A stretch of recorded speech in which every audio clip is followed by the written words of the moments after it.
Sema kwamba nyakati za mwisho kutakuwa na mambo hatari, hayo lazima yatimie. Yale yalokuwa yalitabiriwa tayari yanaanza kutimia. Kama unavyoona, manabii wa uongo wamezidi kuongezeka, na watu kuyakata maandiko, hawasomi maandiko.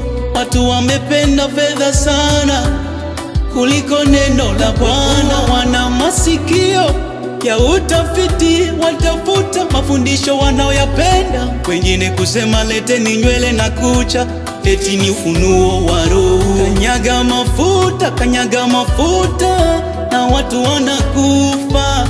Eti peleka udongo kwako ndiyo kinga, malaika tashuka. Eti kuleni majani mtabarikiwa, na Mungu atashuka. Eti funga hirizi nenda nalo kwako, ndiyo tiba na kinga. Mafuta ya upako na maji na chumvi, nguo za ndani za upako. Eti utani yuko kazi, pandisha simu juu utapata pesa. Mwamala utaingia, pokea gari. Mambo yale yalotabiriwa msishangae, haya bado yanatokea. Na mimi lazima nitasema kweli. Watumishi wa Mungu iweni macho, maana uongo umetawala, upendo kweli umepoa. Mtoto kuzaa